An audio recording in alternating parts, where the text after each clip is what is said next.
प्रिय भक्तजनों, मैं डिवाइन कनेक्शन की ओर से अमित अग्रवाल इस शिव महापुराण कथा ज्ञानामृत में आप सभी का स्वागत करता हूं और सादर प्रणाम करता हूं।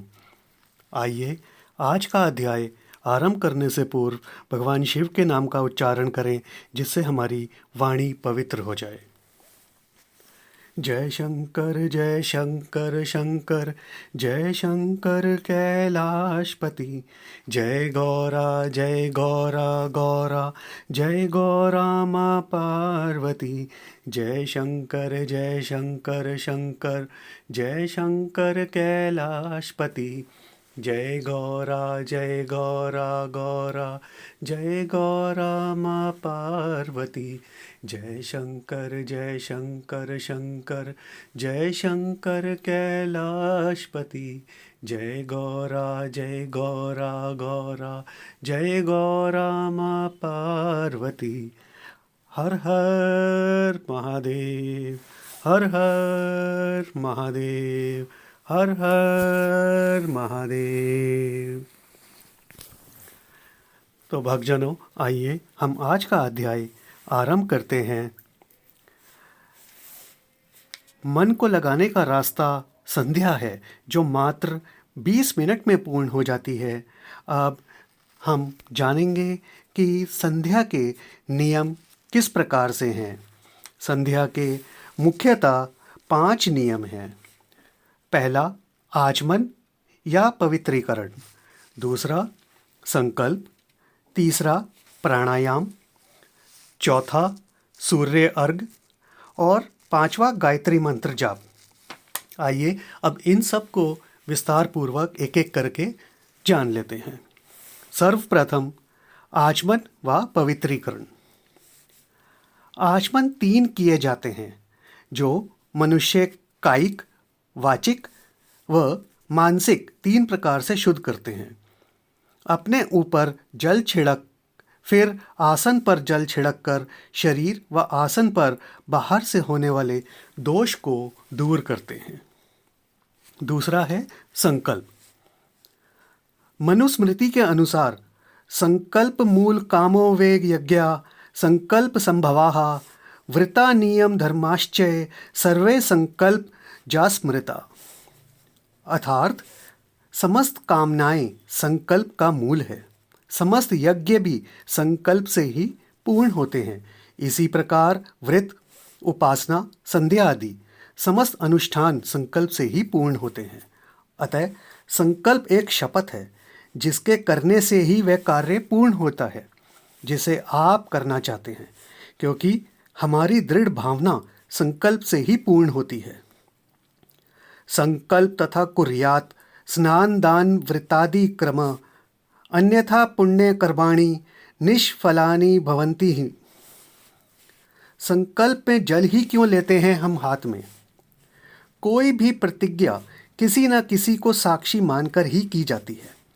जीव व ईश्वर के बीच का साक्षी जल है, क्योंकि जल में वरुण देवता रहते हैं। दूसरा, जल का पर्याय नीर है, जो कि नारायण का ही रूप है। यह जल किए गए संकल्प को पूर्ण होने में आने वाली समस्त बाधाओं को दूर करता है। इसके साथ ही साथ जल हमें जीवन भी देता है, स्वच्छता प्रदान करता है तथा हमें शक्ति प्रदान करता है। अब है तीसरा, वो है प्राणायाम। संध्या का तीसरा कर्म प्राणायाम है। जैसे शरीर में स्फूर्ति, चेतना व बल के लिए व्यायाम व योग साधना की आवश्यकता होती है, वैसे ही मन को एकाग्रचित करने व मानसिक बल के लिए प्राणायाम अर्थात प्राणों का व्यायाम करना परम आवश्यक है। आयुर्वेदानुसार प्राकृतिक रीति से मनुष्य को रात दिन में कुल 21,600 बारी सांस लेनी चाहिए तथा दोनों नाक छिद्रों को सूर्य चंद्र स्वर कहा गया है। इसीलिए ही तो बाएं छिद्र से ठंडी तथा दाएं छिद्र से गर्म श्वास यानी कि वायु निकलती है। इन दोनों छिद्रों से ठीक प्रकार से श्वास लेने से शरीर स्वस्थ व निरोग्य रहता है। इन छिद्रों के माध्यम एक नासिका दीवार रहती है और आगे जाकर एक ही छिद्र बन जाता है। इस प्रकार दोनों छिद्रों से समान मात्रा में गर्म व शीतल वायु प्रवेश कर आगे मिश्रित हो रक्त में प्रवेश कर रक्त को शुद्ध करती है।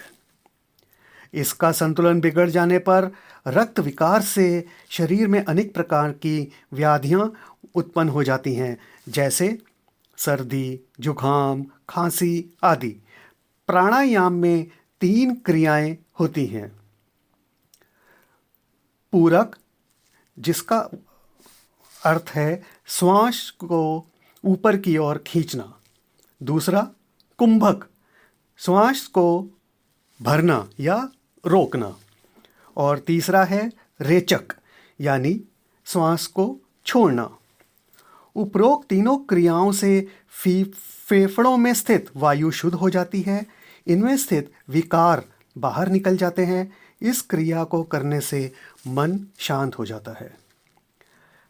अब हम चौथा विषय जो है सूर्य अर्घ, उसके बारे में जानेंगे। इस क्रिया में एक लोटे में जल लेकर खड़े होकर दोनों हाथों की अंजुली में जल का लोटा लेकर सिर के ऊपर बराबर हाथ ले जाकर पुरुष दाएं पैर की एड़ी एवं स्त्री के बाएं पांव की एड़ी पृथ्वी से उठाकर सूर्य की ओर मुख करके धारा छोड़ें तथा धारा में ही सूर्य दर्शन करें और गायत्री मंत्र बोलें। इससे धार्मिक दृष्टि से तो लाभ होता ही है, साथ ही साथ जल से होकर जो सूर्य की प्रातःकालीन किरणें शरीर पर पड़ती हैं उनसे शरीर के त्वचा रोग दूर हो जाते हैं तथा शरीर को विटामिन डी प्राप्त होने से शरीर की हड्डियां भी मजबूत हो जाती हैं और नेत्र ज्योति बढ़ती रहती है। 5वां है गायत्री मंत्र जप। गायत्री मंत्र स्वयं ईश्वर की वाणी व शक्तिशाली 24 अक्षरों का महामंत्र है, जिसके जपादि से बुद्धि, बल व विवेक बढ़ता है। नित्य 24 बार या एक माला अर्थात 108 बार ध्यान कर एकाग्रचित हो जप अवश्य करें। गायत्री मंत्र किस प्रकार से है? ओम भूर्भुवः स्वः तत्सवितुर्वरेण्यं भर्गो देवस्य धीमहि धियो यो नः प्रचोदयात्। मंत्रार्थ: परमपिता परमात्मा सुखदायक, दुखनाशक, सर्वशक्तिशाली तथा सर्वव्यापी हैं। हम उस तेजस्वी सृष्टा सवितु देव के सतुज्य तेज व ऐश्वर्य का ध्यान करते हैं, जो कल्याण तथा सत्कार्य के लिए हमारी बुद्धि को प्रेरित करता है। यहाँ पर एक प्रश्न अवश्य ही लोगों के मन में आता है कि गायत्री मंत्र का जप माला के द्वारा किया जाए या बिना माला के। इस संबंध में संतों का मत एक ही है कि आप जप 2 प्रकार से कर सकते हैं, बिना माला के जप और माला के द्वारा। बिना माला के जप यह मानसिक जप कहलाता है। यह बिना संख्या के अजपा होता है, अर्थात जब बिना संख्या के जप करना हो तो बिना माला के जप करते हैं, या फिर जब मन स्थिर हो जाए तब बिना माला के जप किया जा सकता है। और माला द्वारा जप यदि किसी मंत्र का जप अनुष्ठान के रूप में करना हो जिसमें संख्या पूर्ण करना आवश्यक हो तभी माला का प्रयोग करना चाहिए, या फिर नित्य समय सीमाबद्ध होकर जप करना हो तो माला का प्रयोग करना चाहिए। वैसे प्रारंभ में साधक को माला द्वारा ही जप करना चाहिए। तो भक्तजनों, कल हम जानेंगे कि माला कितने प्रकार की होती हैं और उनसे किस प्रकार का जप किया जा सकता है। आइए भक्तजनों, भगवान शिव की नित्य प्रार्थना करें। नमामि शमीशान निर्वाण रूपम विभुम व्यापकम ब्रह्मवेद स्वरूपम निजं निर्गुणं निर्विकल्पं निरीहं चिदाकाश महाकाशवासं भजेऽहम् निराकार मोहकार मूलं तुरीयं गिराज्ञान गोतीतमीशं गिरीशं करालं महाकालकालं कृपालं गुणागार संसारपारं नत्योऽहं तुषाराद्रिसङ्काश गौरं गम्भीरं मनोभूतकोटिप्रभाश्रीशरीरं स्फुरन्मौलिकल्लोलिनी चारुगङ्गा लसबदाल भालेन्दुकण्ठे भुजङ्गा चलत्कुण्डलं भ्रूसुनेत्रं विशालं प्रसन्नाननं नीलकण्ठं दयालं मृगाधीश्चर्माम्बरं मुण्डमालं प्रियं शङ्करं सर्वनाथं भजामि प्रचण्डं प्रकृष्टं प्रगलभं परेशम् अखण्डम् अजं भानुकोटिप्रकाशं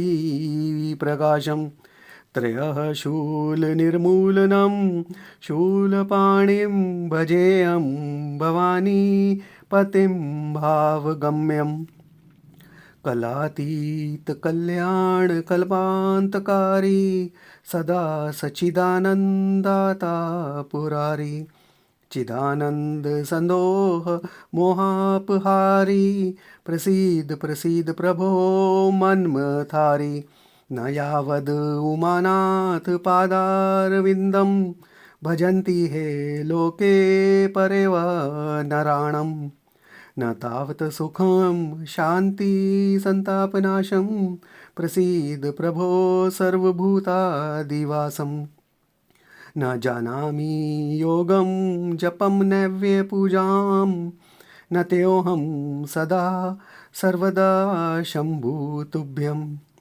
जराजन्मदुःखोगतातपयमानं प्रभो पाहि आपननमामीश शम्भो रुद्राष्टकमिदं प्रोक्तं विप्रेण हर्तोष्ये ये पठन्ति नरा भक्त्या तेषां शंभु प्रसीदति। तो आइए भक्तजनों, हाथ उठाकर प्रेम पूर्वक हम बोलेंगे 3 बारी हर हर महादेव, हर हर महादेव, हर हर महादेव, हर हर महादेव।